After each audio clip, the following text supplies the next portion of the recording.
Welcome to the Strategies to Win podcast. I'm Christopher Mazurk, the owner of Mazloy LLC, and I'll be your host as we demystify marketing for small businesses. I recently released a book, and for the next few months, we'll be exploring excerpts from that material. In this episode, I'll break down each stage of the marketing funnel from generating leads to closing sales and optimize your process to boost revenue. So let's dig in and rock out.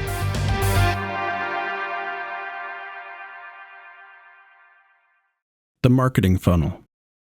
Reports in the form of simple visuals are more effective than raw numbers. When I meet with clients to review their wins, we visualize each marketing campaign as a funnel. Marketing channels. The top of the funnel represents your marketing channels, such as search engine optimization, pay-per-click, social media, billboards, radio advertisements, etc. Whatever it may be, whatever you're doing to spread awareness about your company, these channels feed the top of the funnel. Unqualified leads. Potential customers will often learn about your product or service without your knowledge.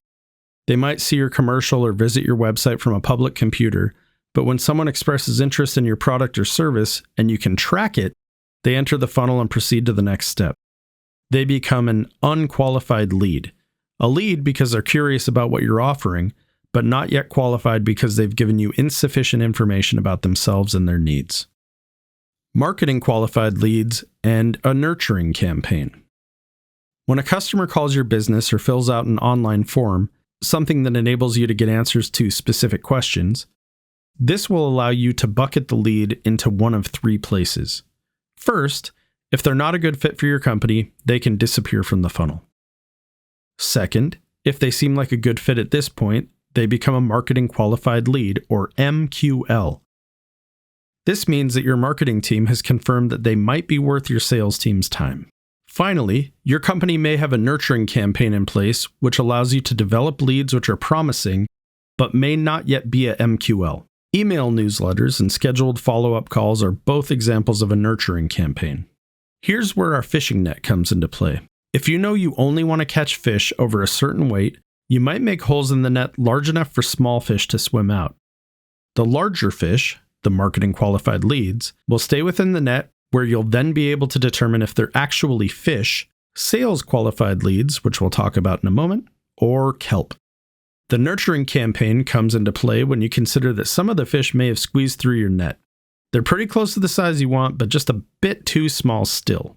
So a smart fisherman will want to have a second net in place with holes a bit smaller than the main one.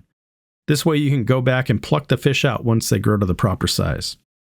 Sales qualified leads. If the lead passes through the MQL stage in the funnel, you will have an opportunity to ask additional questions to determine if the lead is a good fit for your company. This may come in the shape of an additional form on your website or possibly a scheduled phone call with a member of your team. At this point, you'll probably ask more specific questions so you can better determine if you can help them. For example, if you're a personal insurance company, you might need their social security number so you can research their records.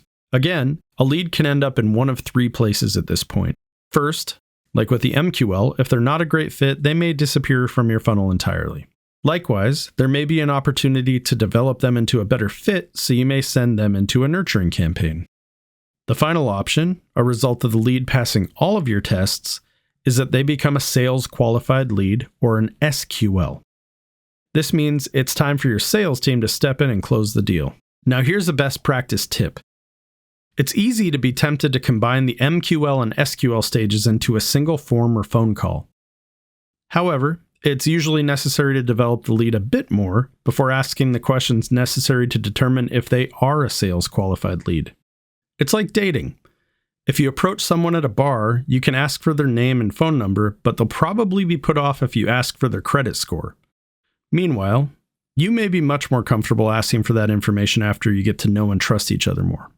That is, if their credit score is an important factor in determining if you want to continue dating them, hey, whatever floats your boat. This is why most online forums only ask for first name, last name, email address, and phone number. Close. This stage of the funnel is tricky, which is fitting, seeing as it's the one step separating the WIG, your revenue, from your marketing efforts. In other stages, we're able to configure automated tools to track results. For example, we can track the transition from an unqualified lead to a marketing qualified lead via a form on the website or a trackable phone number. These tools give us specific information about the number of visitors who enter a page versus the number who complete the form or place the call. We know how each prospect found their unique phone number. We know the entry point and method of each website visitor. In other words, we can track conversions down to the individual transaction, giving us tremendous insight into how the process gestates and what components are sound. We can also handle attribution, giving proper credit to the effort responsible for a lead, programmatically. Remember, this is an age where we can track almost anything. Attribution is an example of how that data can become insights. The close, as a marquee player in this drama, is a unique animal that portends to buck trends that color the rest of the process. Sure, you track your SQL to close ratio, you develop a close, which is part of your sale, but to be honest, the close is entirely reliant upon the infrastructure and protocols in place at a given company. The close is where the visitor enters your sales pipeline. Unless you and your entire team are diligent about defining and tracking the sales pipeline's granular movements, you'll find that this is the stage where the data has an opportunity to break down a bit, or at the very least, succumb to various forms of ambiguity. One example of this is customer contact logs. Sales rep A might use narrative to track his customer correspondence, whereas sales rep B may use a series of his own gates, similar to our funnel. Neither of these methods is more correct than the other. The issue is their lack of consistency across the enterprise. This is what makes the data difficult to define and leverage. Fortunately, it's still very possible to interpret basic information in a meaningful way. We'll still get to know how many leads enter this stage and how many come out. We may simply find that attribution tracking gets a little tricky as human error becomes part of the equation. Revenue. We made it. This is the final and most exciting stage in the funnel, your wildly important goal. You've done the work and now you can reap your rewards. This stage is straightforward. We track any activity that generates revenue. Ideally, you'll want the sale to be represented by a single number, which, in turn, represents your revenue. To do this, you need to know what your average sale is. It's not absolutely necessary, but it makes the at-a-glance math easier. It allows you to assign a dollar amount to a lead all the way through the funnel instead of converting it in the last step. This may sound counterintuitive, but it creates more meaningful sales projections in the aggregate. Because you know your conversion rates through each stage of the funnel, and because you're using the average sale value as a constant, you can project revenue for a desired period at will with some accuracy. The degree of accuracy is totally dependent on the accuracy of your average sale calculations and the absence of wild, unpredictable fluctuations in conversion rates through the funnel stages. Good average sale calculations only require good bookkeeping, math, and sampling. But funnel stage conversion can be deeply affected by attrition, hiring, force majeure, one-time marketing events, and other variables. It's best to mitigate factors that will make developing predictable conversion rates challenging, unless of course said factors will improve rates permanently or for a predictable term. Visualizing the funnel. All of these stages can be combined into a single funnel. The marketing channels sit at the top of the funnel. The purpose of this stage is to spread awareness about your company. At this stage, leads will be cold, meaning they're not yet likely to result in a sale, or you're unaware of them altogether. A percentage of your cold leads will advance to the unqualified lead stage, usually by clicking on a link and landing on your website. They've expressed interest by taking this action, but you don't yet know who they are. They're starting to warm up a bit though. If they call you or send in a contact form, they become a marketing qualified lead. You still don't know much about them. Again, you're on one of your first dates here, but they're orders of magnitude more likely to turn into a sale than they were at the top of the funnel. They're warming up. Also, since you have their information, you can enter them into your nurturing campaign. To get to a sales qualified lead, you'll want your prospect to answer questions you might not ask on the first date. For example, the goal of a paid media marketer is to keep a client as long as possible. They spend a lot of time and money getting clients to sign up in the first place and onboarding new clients into their systems. So, their profit comes from retaining clients. Because of this, smart paid media marketers have tools to analyze the potential for a successful campaign. These tools require answers to questions like, what is your customer lifetime value? And what is your profit per customer? These aren't questions you can ask someone before you get to know them a bit. On the flip side, these are definitely questions you should ask before spending valuable resources on pursuing a lead. You want to make sure the lead is starting to get hot. It's a good idea to think through these questions and capture the information via a second form on your website that you only send to marketing qualified leads, or a checklist you covered during a phone call. The correct approach depends on the way you want to interact with your clients.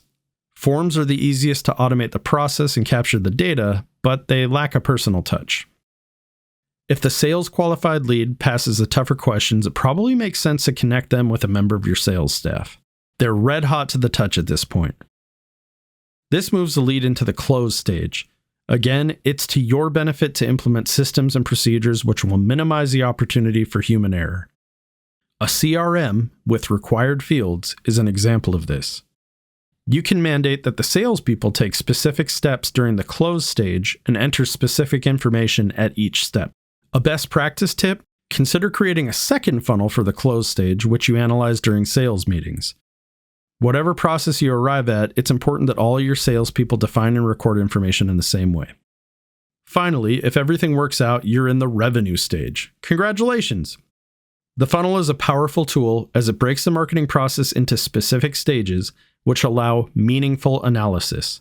If you generate 100 unqualified leads per day through your marketing campaign, and only one of those leads fills out the form on your website to become a marketing qualified lead, you may consider spending some time improving your website. Perhaps the user experience, the UX, is confusing, or your form asks questions that make the visitor uncomfortable. There are tools like Hotjar to help you pinpoint the issue. The funnel makes way to powerful strategic conversations which move the needle.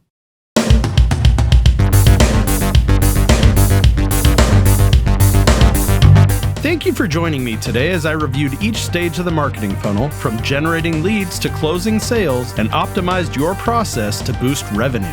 If you'd like to buy my book and access the supplemental content, please visit mazloy.com/win.